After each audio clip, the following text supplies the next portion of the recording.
Yan. Good morning po mga kapatid sa Panginoon. Our today's devotion is about Christmas.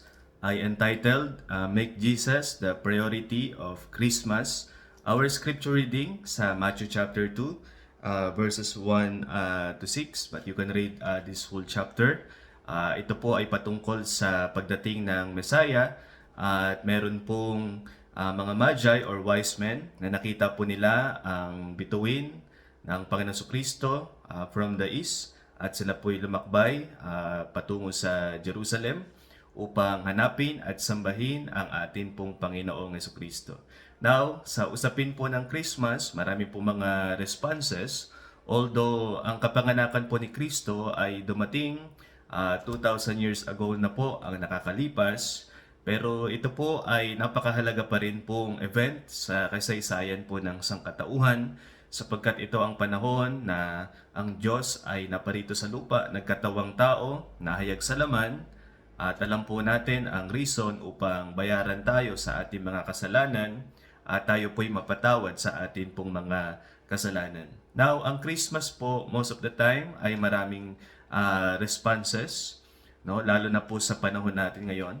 Pero ang isa po sa nagiging hayag na tugon ng marami sa usapin ng Christmas is apathy. No? Pag sinabing apathy, ito po ay walang interest, no? Walang concern, or wala pong pakiramdam. In spite of the fact na sa panahon po ng Christmas season, damang-dama po natin ang holiday spirit sapagkat may mga decorations, no? May mga Christmas lights, may mga parol, may mga activities concerning the birth of the Lord Jesus Christ.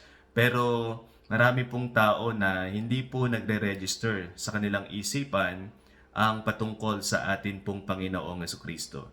Ganun din po ang nangyari dito po sa Matthew chapter 2, na nung wise men po ay tumungo sa kay Herod the King, no? Andun po yung mga scribes, andun po yung mga leaders, andun po yung mga rulers, at binalita po nila na nakita nila ang bituin ng Panginoong Jesucristo.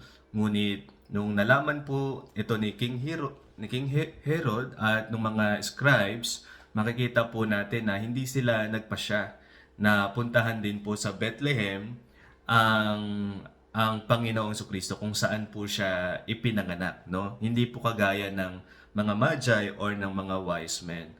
So, ganun din po ang nangyayari sa panahon po natin ngayon. Ang tao po ay masyadong maraming activities. Hindi naman po tayo kontra dyan.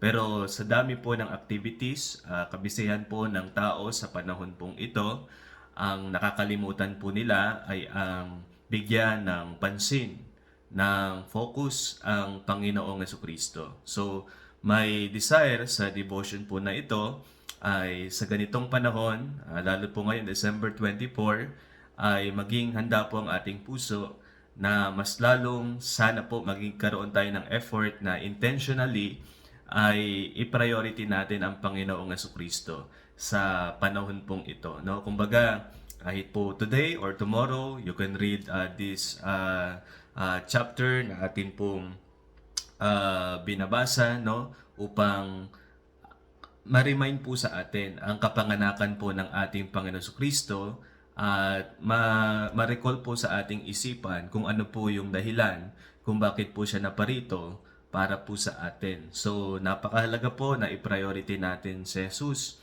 sa panahon pong ito. Ang ginawa po ng wise men ay nag-worship sila sa Panginoon. So, sana po ay ganun din tayo as a believer of Christ in this situation, in this season. No, wag po nating i-glorify ang pagiging makasarili.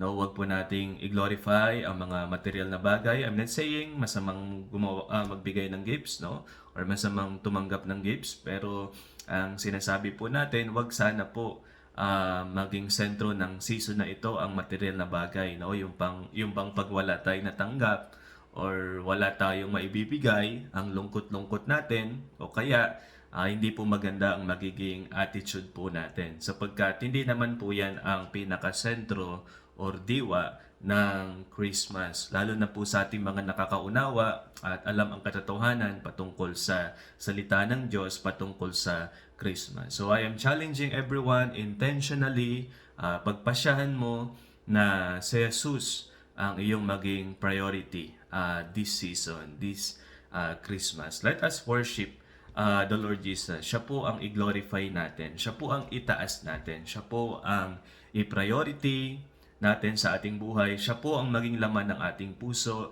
Siya po ang mag-overwhelm ng ating pong damdamin sa panahong ito. Huwag tayo maging kagaya ng ibang tao na wala silang concern, interest, or damdamin sa Panginoong Jesucristo. So I hope make Jesus a priority of Christmas. Saglit tayo mag-pray. Lord God, salamat po sa lahat po ng kabisihan ngayong panahon. Sana po ay ang aking isipan, ang aking puso ay nakasentro kay Jesus upang siya ay sambahin.